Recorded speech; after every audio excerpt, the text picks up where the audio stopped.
ನಮಸ್ತೆ. ಸಂಪ್ರದಾನ charitable trust ಇದರ ಪ್ರಾಣಾಯಾಮ ಬಗ್ಗೆ ನಾನು ಕೆಲವು ಸಲಹೆಗಳನ್ನು ನಿಮಗೆ ಕೊಟ್ಟಿದ್ದೀನಿ. ಸಹಜ ಪ್ರಾಣಾಯಾಮ ಮತ್ತೆ ಚಂದ್ರಭೇದ, ಸೂರ್ಯಭೇದ, ಅನುಲೋಮ ವಿಲೋಮ. ಈ ಪ್ರಾಣಾಯಾಮಗಳಲ್ಲಿ ಪೂರಕ, ರೇಚಕ ಎರಡು ಮಾತ್ರ ಇತ್ತು. ಪೂರಕ, ರೇಚಕ, ಕುಂಭಕ, ಶೂನ್ಯಕ ಇಲ್ಲ. ಪ್ರಾಣಾಯಾಮದಲ್ಲಿ 4 ಪ್ರಾಸೆಸ್ ಇದೆ ಅಂತ ನಿಮಗೆ ನಾನು ಅವಾಗಲೇ ಹೇಳಿದ್ದೀನಿ. ಅದರ ಬಗ್ಗೆ ನಾನು ಸೆಟ್ ಆಫ್ ಪ್ಯಾಕೇಜ್ ಸೆಪರೇಟ್ ಆಗಿ ನಾನು ನಿಮಗೆ ಹೇಳ್ಕೊಡ್ತೀನಿ. ಪೂರಕ, ಕುಂಭಕ, ರೇಚಕ, ಶೂನ್ಯಕ. ಪೂರಕ ಗಾಳಿನ ಒಳಗೆ ತಗೊಳ್ಳೋದು, ಕುಂಭಕ ಎದೆ ಒಳಗಡೆ ಗಾಳಿಯನ್ನು ಹಿಡಿದಿಟ್ಕೊಳ್ಳೋದು, ರೇಚಕ ಒಳಗೆ ಹಿಡಿದಿಟ್ಟಿದ್ದ ಗಾಳಿಯನ್ನು ಹೊರಗಡೆ ಬಿಡೋದು, ಶೂನ್ಯಕ ಗಾಳಿ ಹೊರಗೆ ಬಿಟ್ಟ ನಂತರ ಏನು ಮಾಡದೇನೆ ಶೂನ್ಯವಾಗಿ ಕೆಲವು ಸಮಯ ನೀವು ಉಸಿರನ್ನ ಹಿಡಿದಿಟ್ಕೊಳ್ಳೋದು. ಇದಕ್ಕೆ ಪೂರಕ, ಕುಂಭಕ, ರೇಚಕ, ಶೂನ್ಯಕ ಹಂಗೆ ಅಂತ ಹೇಳ್ತೀವಿ. ಈ ಪ್ರಾಣಾಯಾಮಗಳು ನೀವು ಮಾಡದೆ ಹೋಗಿ, ಪ್ರಾಣ ಶಕ್ತಿ ಭಗವಂತನ ಸೃಷ್ಟಿ ನಿಯಮ ಯಾವ ತರ ಇದೆ ಅಂತಂದ್ರೆ, ದೇಹ ನೀವು ತಗೊಳ್ಳೋ ಗಾಳಿಯಿಂದ ಶೀತವನ್ನು ಪಡ್ಕೊಳ್ಳುತ್ತೆ ಮತ್ತೆ ಉಷ್ಣವನ್ನು ಪಡ್ಕೊಳ್ಳುತ್ತೆ. ಅದರಿಂದನೇ 2 ಮೂಗಿನ ದ್ವಾರಗಳನ್ನು ಕೊಟ್ಟು ಒಂದೊಂದು ಮೂಗಿನ ಹೊಳ್ಳೆಯಿಂದ ಒಂದೊಂದು ತರದ ಎಫೆಕ್ಟ್ ಇರುವ ಗಾಳಿಯನ್ನ ನಾವು ತಗೋತೀವಿ. ಇಡ ನಾಡಿ, ಚಂದ್ರ ನಾಡಿ ಅಂತೀವಿ. ಇದು ಈ ಮೂಗಿನ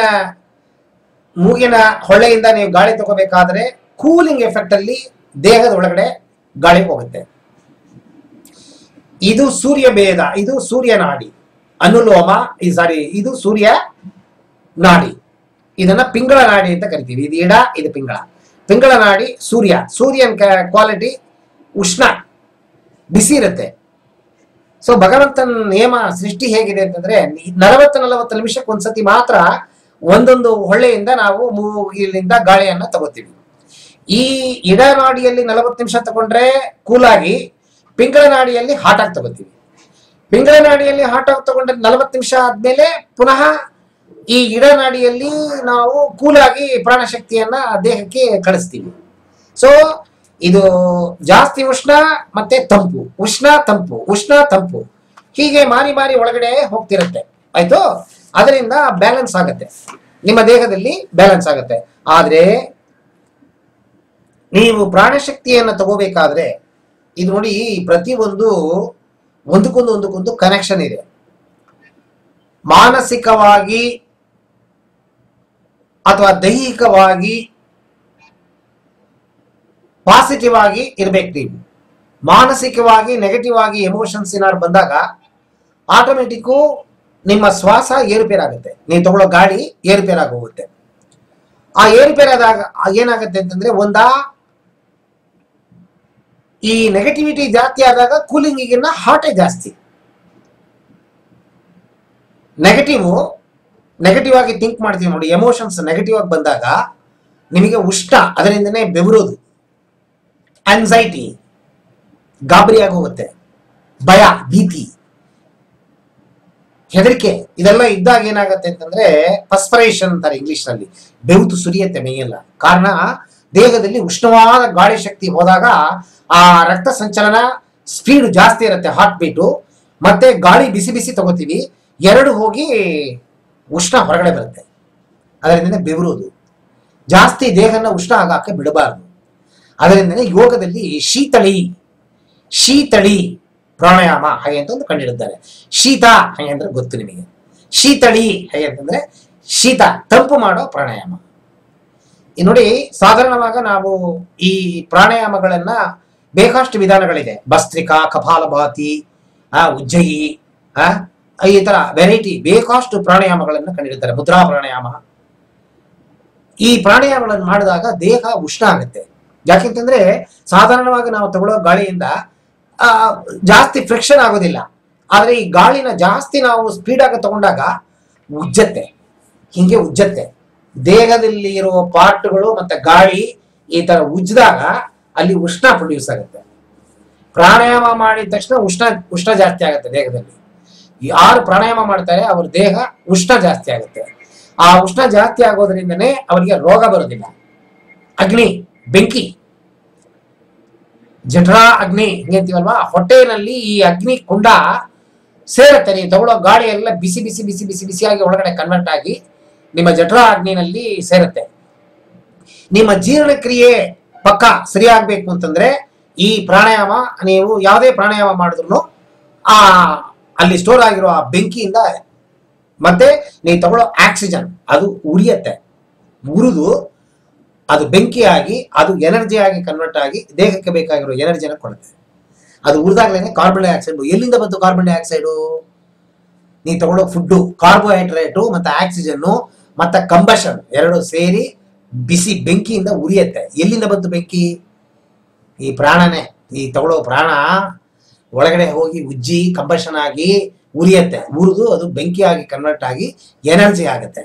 ಆ ಎನರ್ಜಿ ಆಗಿದ್ದು ಉಳಿದಿದ್ದು ನಿಮಗೆ ಕಾರ್ಬನ್ ಡೈಆಕ್ಸೈಡು ಮೂಗಿನ ದಾರಿಯಲ್ಲಿ ಬಂದ್ಬಿಡುತ್ತೆ.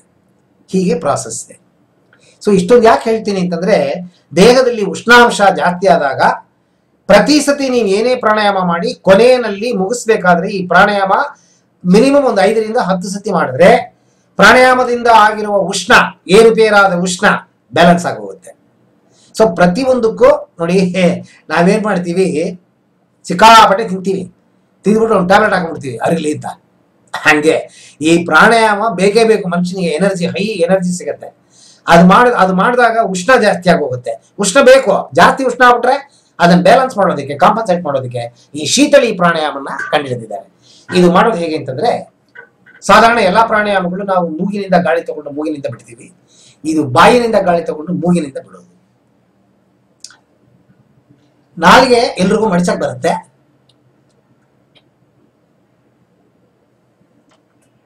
ಒಂದು ಟ್ಯೂಬ್ ತರ, ಪೈಪ್ ತರ ಸ್ವಲ್ಪ ಹೊರಗಿರ್ಬೇಕು ನಾಲಿಗೆ. ಇದನ್ನ ಸಂಸ್ಕೃತದಲ್ಲಿ ಈ ಮುದ್ರೆನ ಕಾಕಚಂದ್ರ ಮುದ್ರಾ, ಇದನ್ನ ಕಾಕಚಂದ್ರ ಮುದ್ರಾ ಹಂಗೆ ಅಂತ ಕರೀತಾರೆ.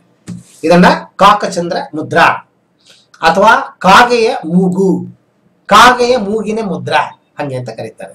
ಸಂಸ್ಕೃತದಲ್ಲಿ ಕಾಕಚಂದ್ರ, ಕನ್ನಡದಲ್ಲಿ ಕಾಗೆಯ ಮೂಗಿನ ಮುದ್ರಾ, ಕ್ರೌಸ್ ಬೀಕ್ ಇಂಗ್ಲಿಷ್ ಅಲ್ಲಿ ಹಂಗೆ ಅಂತ ಹೇಳ್ತಾರೆ. ಕಫ ಮತ್ತೆ ವಾತ ಏರುಪೇರಾದಾಗ ಅದನ್ನ ಬ್ಯಾಲೆನ್ಸ್ ಮಾಡುತ್ತೆ ಈ ಪ್ರಾಣಾಯಾಮ. ಮತ್ತೆ ಜೀರ್ಣಕ್ರಿಯೆ ಫಸ್ಟ್ ಕ್ಲಾಸ್ ಆಗಿ ಬ್ಯಾಲೆನ್ಸ್ ಆಗುತ್ತೆ. ಒಂದು.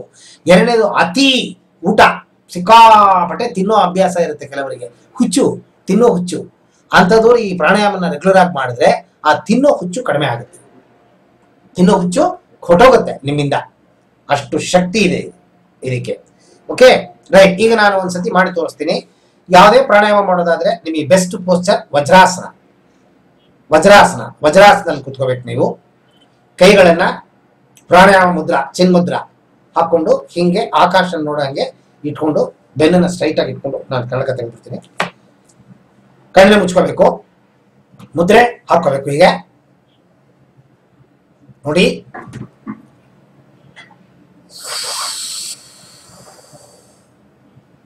ಗಾಳಿಯನ್ನು ತಗೊಂಡು ನಾಲಿಗೆ ಒಳಗೆ ತಗೋಬೇಕು.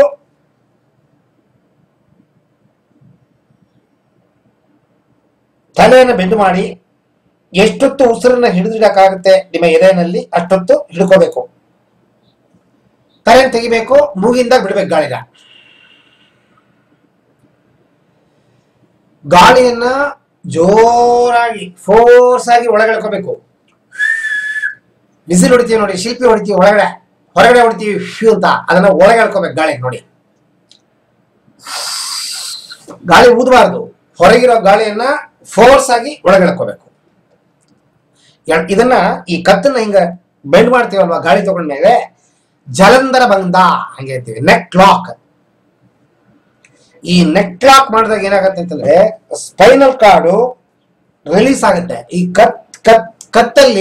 ಕತ್ತತ್ರ ಈ ಸ್ಪೈನಲ್ ಕಾರ್ಡು ಈ ಜಾಗದಲ್ಲಿ ತಲೆಗೆ ಬಂದು ಸೇರುತ್ತೆ. ಇದು ಪ್ರೆಷರ್ ಇಂದ ಕೆಲವು ಟೈಮಲ್ಲಿ ಲಾಕ್ ಆಗೋ ಚಾನ್ಸಸ್ ಇದೆ. ಅದನ್ನ ರಿಲೀಸ್ ಮಾಡೋದಕ್ಕೆ ನೆಕ್ ಲಾಕ್ ಮಾಡಿದಾಗ ಈ ಏನು ಈ ಬೆನ್ನುಮುರಿ ಇದೆ, ಆ ಬೆನ್ನುಮುರಿ ಆ ಪೈಪ್ ಇದೆ ನೋಡಿ, ಸುಷುಮ್ನ ನಾಡಿ, ಇಡ ಪಿಂಗಳ ಸುಷುಮ್ನ, ಆ 3 ನಾಡಿಯಲ್ಲಿ ಹೋಗುವ ಗಾಳಿ ಪ್ರಾಣಶಕ್ತಿ ಸ್ಟ್ರೈಟ್ ಆಗಿ ಮಿದುಳಿಗೆ ಬರುತ್ತೆ. ಅದಕ್ಕೆ ನೆಕ್ ಲಾಕ್ ಮಾಡೋದು, ನೆಕ್ ಲಾಕ್ ಮಾಡೋದು. ಆಯ್ತು ನೋಡಿ, ಮಾಡ್ತೇನೆ ನೋಡಿ.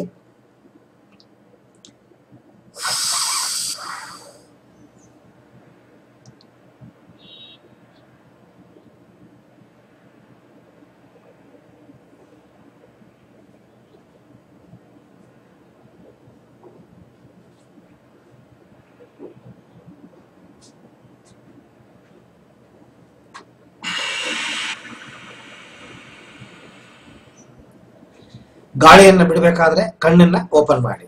ಆಯ್ತು. ನಾಲಿಗೆ ಗಾಳಿಯನ್ನು ಒಳಗೆ ತಗೊಂಡಿದ ತಕ್ಷಣ ಕತ್ತನ್ನು ಬೆಂಡು ಮಾಡೋದು ಒಳಗಡೆ ನಾಲಿಗೆನ ಅಗಲ ಮಾಡಿ ಒಳಗೆ ತಗೋಬೇಕು. ಹಿಂಗೆ ಇಟ್ಕೊಂಡು ನೀವು ಅಂದಾಗ ನಾಲಿಗೆ ಕಟ್ಟಾಗ್ಬಿಡುತ್ತೆ. ಅದಕ್ಕೆ ತಲೆನ ಬುಗ್ಗಿಸೋದ್ರ ಮೊದಲು ನಾಲಿಗೆನ ಒಳಗೆ ತಗೊಂಡ್ಬಿಡ್ಬೇಕು. ತಗೊಂಡಾದ್ಮೇಲೆ ಕತ್ತನ ಬೆಂಡ್ ಮಾಡಬೇಕು. ನಾಲಿಗೆನ ಹಿಂಗೆ ಇಟ್ಕೊಂಡು ಬೆಂಡ್ ಮಾಡಿದಾಗ ಕೆಲವು ಟೈಮಲ್ಲಿ ಅಬಕ್ದಾಗ ನಾಲಿಗೆ ಕಟ್ಟಾಗ್ಬಿಡುತ್ತೆ. ಅದಕ್ಕೆ ನಾಲಿಗೆ ಒಳಗೆ ತಗೋಬೇಕು. ತಗೊಂಡು ಆಮೇಲೆ ಕತ್ತನ್ನ ಬೆಂಡ್ ಮಾಡಬೇಕು. ಒಂದು 2 ಸೈಕಲ್ ಮಾಡ್ತೀನಿ ನೋಡಿ.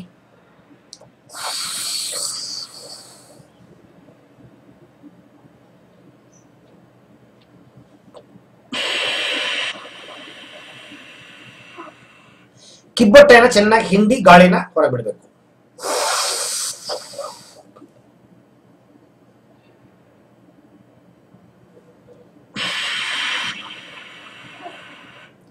ಈ ತರ 10 ಸೈಕಲ್ ಮಾಡಬೇಕು. 10 ಸೈಕಲ್ ಮಾಡಬೇಕು. ಮಾಡಿದಾಗ ದೇಹದಲ್ಲಿ ಏರುಪೇರಾಗಿರುವ ಈ ಉಷ್ಣ ಬ್ಯಾಲೆನ್ಸ್ಗೆ ಬರುತ್ತೆ.